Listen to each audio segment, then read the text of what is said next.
श्री गणेशाय नमः। ओम नमः शिवाय। 19वां अध्याय। शिव के द्वारा मदन दहन एवं रति तथा देवगणों की प्रार्थना से उसे पुनः उज्जीवित करना। नारद जी बोले, हे ब्रह्मन, हे महाभाग, इसके अनंतर फिर क्या हुआ? आप मुझे पर कृपा कर इस पाप विनाशनी कथा का वर्णन कीजिए। ब्रह्मा जी बोले, हे तात, इसके अनंतर जो हुआ उसे सुनो। मैं तुम्हारे स्नेह से शिव लीला का वर्णन करता हूँ। हे नारद, महायोगी महेश्वर अपना धैर्य टूटता देख अत्यंत विस्मित हो गए।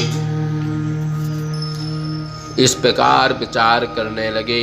शिव जी ने कहा, मेरे इस उत्तम तपस्या काल में यह विघ्न किस प्रकार आ पड़ा?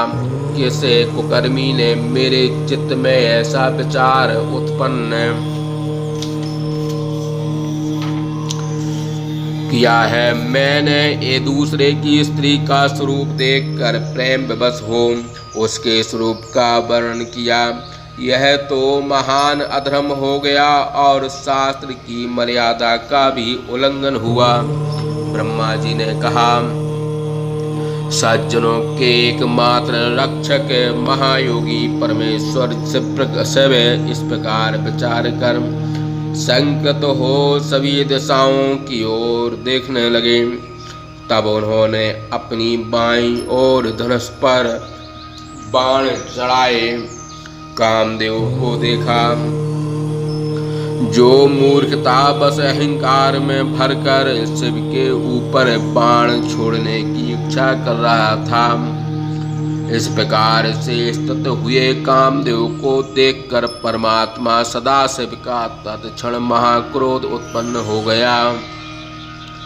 उस समय शंकर की दृष्टि से भयभीत हुआ। वह काम में अपना धनुष एवं बाण लेकर अंतरिक्ष में स्थित हो शिव के ऊपर अपना दुर्निवार अमोघ अस्त्र चलाया, किंतु परमात्मा शिव में उसका वह अमोघ अस्त्र व्यर्थ हो गया और परमेश्वर सदाशिव के क्रुद्ध होते ही वह अस्त्र शांत हो गया। जब काम ने अपना अस्त्र व्यर्थ होते देखा तो वह भयभीत हो उठा और अपने आगे मृत्युंजय प्रभु को देखकर कांप उठा। इस प्रकार अपने प्रयास के निष्फल होने पर काम ने भयभीत होकर इंद्रादि देवताओं का स्मरण किया। कामदेव के द्वारा स्मरण करते ही इंद्रादि सभी देवगण वहां आ गए और शिव को प्रणाम कर उनकी स्तुति करने लगे। अभी सभी देवगण शिव की स्तुति कर ही रहे थे कि इतने में क्रुद्ध हुए शिव के ललाट के मध्य में रहने वाले तृतीय नेत्र से बड़ी शीघ्रता से महान अग्नि निकलने लगी, जो ऊर्ध्व शिखायुक्त अत्यंत प्रदीप्त हो प्रलयाग्नि के समान जल रही थी। वह अग्नि प्रथम आकाश मंडल में जाकर फिर पृथ्वी पर आ पहुंची और अपने चारों ओर घूमती हुई कामदेव पर जा गिरी। जब तक देवगण आकाश में हे प्रभु क्षमा करो, हे प्रभु क्षमा करो ऐसी प्रार्थना कर ही रहे थे कि उसी समय शिव के तृतीय नेत्र से उत्पन्न हुई अग्नि ने काम को भस्मसात कर दिया। उस वीर कामदेव के नष्ट होते ही देवगण बहुत दुखी हो गए और यह क्या हुआ ऐसा कहकर अधीर होकर रोने लगे।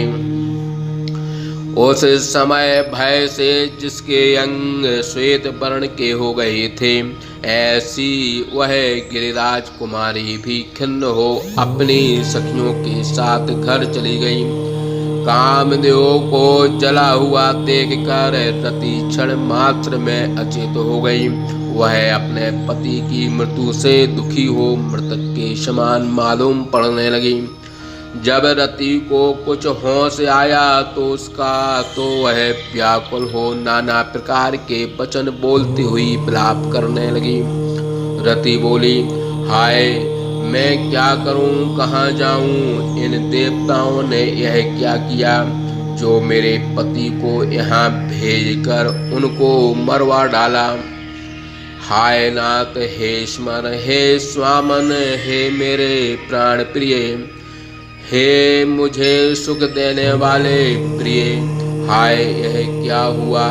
ब्रह्मा बोले। इस प्रकार विलाप करती हुई नाना प्रकार के वचन कहती हुई वह रति हाथ पैर पटकने लगी तथा अपने केशों को नोचने लगी। उस समय रति का विलाप सुन जगत के चर अचर सभी दुखी हो गए। हे नारद, उस समय इंद्रादि सभी देवता महेश्वर का स्मरण करते हुए रति को धीरज बनाते हुए उससे कहने लगे। देवगणों ने कहा, हे रति, तू भय छोड़ दे और काम के किंचन मात्र इस भस्म को लेकर तू यतन से उसकी रक्षा कर। तेरा स्वामी पुनः जीवित होगा और तू उसे पुनः प्राप्त करेगी। इस जगत में कोई किसी को सुख दुख देने वाला नहीं है, सब अपना किया हुआ कर्म फल भोगते हैं। तू व्यर्थ ही देवताओं को दोष देती है। ब्रह्मा जी बोले। रति से ऐसा कहकर सभी देवता शिव जी के पास गए और भक्ति से शिव जी को प्रसन्न कर यह वचन कहने लगे। देवगण बोले, हे शरणागत वत्सल, हे महेशान, हे प्रभु, हे भगवान, आप हम लोगों पर कृपा कर हमारे वचन सुनिए। हे शंकर, प्रीति से आप कामदेव के कर्तव्य पर विचार कीजिए। हे महेश्वर, कामदेव ने यह जो कुछ किया है उसमें उसका किंचन मात्र भी स्वार्थ नहीं है। हे विभो, तारकासुर से पीड़ित हुए हम सभी देवताओं ने कामदेव को अपनी ओर से प्रेरित कर उससे यह कार्य करवाया है। हे शंकर, इसमें आप और कुछ मत सोचिए। यह रति अकेली ही महादुखी होकर विलाप कर रही है। अतः हे गिरीश, आप ही इसे आश्वस्त करें। हे शंकर, यदि आपने क्रोध में भर कर काम को नष्ट कर दिया तो निश्चय ही आप हम सभी देवताओं का वध करना चाहते हैं। इस समय रति का दुख देखकर सभी देवता मृतप्राय हो रहे हैं। अतः आपको रति का यह शोक अवश्य दूर करना चाहिए। ब्रह्मा जी बोले। देवताओं की बात सुनकर भगवान सदाशिव प्रसन्न हो गए और इस प्रकार बोले। शिव जी बोले, हे देवताओं एवं ऋषियों, मेरी बात आदर से आप लोग सुने। मेरे क्रोध से जो कुछ हो गया है वह ठीक ही हुआ है, वह कभी मिथ्या होने वाला नहीं है। यह रति का पति जब तक रुक्मिणी पति कृष्ण का पृथ्वी पर अवतार नहीं होता तब तक यह अनंग रूप से रहे। जब द्वारका में स्थित हो श्री कृष्ण पुत्रों को उत्पन्न करेंगे तब यह काम भी उनका पुत्र बनकर रुक्मिणी के गर्भ से जन्म लेगा। उस समय उसका नाम प्रद्युम्न होगा, इसमें संदेह नहीं। श्री कृष्ण के पुत्र रूप में जन्म लेते ही शंबर नामक असुर उसका अपहरण कर लेगा। वह शंबरासुर इस बालक का अपहरण कर इसे समुद्र में फेंक देगा। वह मूर्ख इसे मृत समझकर अपने घर चला जाएगा। तब तक इस रति को भी उसके नगर में सुखपूर्वक निवास करना चाहिए। वहीं इसे प्रद्युम्न के रूप में पति की प्राप्ति होगी।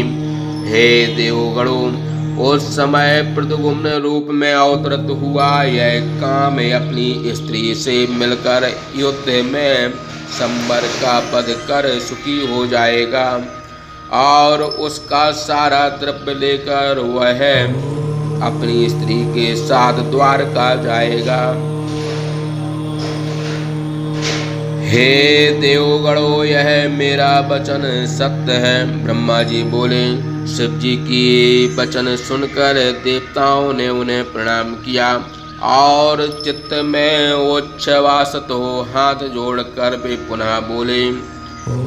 देवताओं ने कहा, हे देव, हे महादेव, हे करुणा सागर, हे प्रभो, हे हर, आप काम के जीवन दान दें, शीघ्र ही उसके प्राणों की रक्षा करें।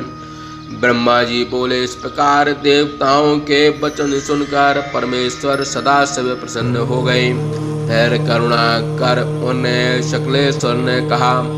शिव जी बोले, हे देवताओं, मैं प्रसन्न हूँ। मैं इसे अवधि के भीतर ही काम को जीवित करूँगा, जिससे यह मेरा गण बनकर नित्य विहार करेगा।